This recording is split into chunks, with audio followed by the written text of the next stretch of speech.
Good day everyone. Our topic for today is about the root test. Before we go to our example, I want to explain the rules or the theorem of the root test. The theorem of root test is quite the same with the theorem of ratio test. So the series of the summation of a sub n converges absolutely when limit of the end root of the absolute value of a sub n as n approaches to infinity is less than 1, therefore it is convergent. If it is greater than 1 or infinite, therefore it is divergent. And it is inconclusive when it is equals to 1 and it requires another test to conduct. In summary, if the limit of the end root of the absolute value of a sub n is less than 1, is convergent. If greater than 1 or infinite, it is divergent. If it is equal to 1, it is inconclusive, and therefore we need to conduct another test. This test works especially well for the series involving the nth power. So we have here the problem. So we have here the example. The summation from n is equals to 1 to infinite of the n root of 2 times the n root of n plus 1. So, ihimo na to siya, mao ni siya si a sub n. So, using the root test, we have here the limit of n root of the absolute value of a sub n as n approaches to infinite.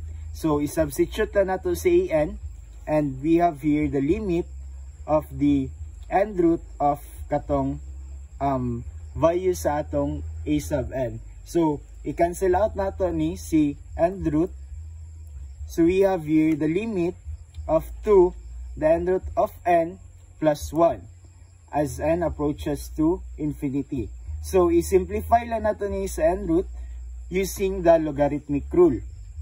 So, end root is equals to n to the power of 1 over n. So, i-ln na to siya.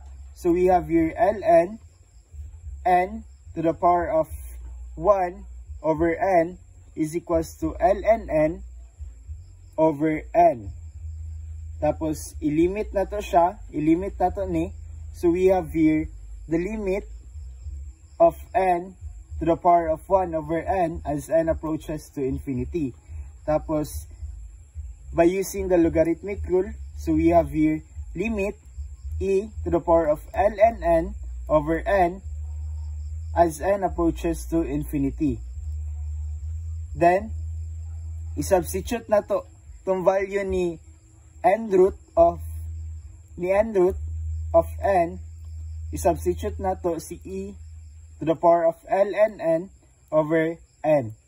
So we have here the limit of 2 times e, 2e to the power of ln n over n plus 1. So, substitute na to si limit. So, we have here 2e to the power of ln infinite over infinite plus 1. So, ma-zero man ni siya. So, we have here 2 times e to the power of 0 plus 1. So, e to the power of 0 is 1. So, we have here 2 times 1 plus 1. So, we have here 2 plus 1 is equals to 3. Since 3 is greater than 1, therefore, by the theorem of root test, it is divergent. And that's all for the root test.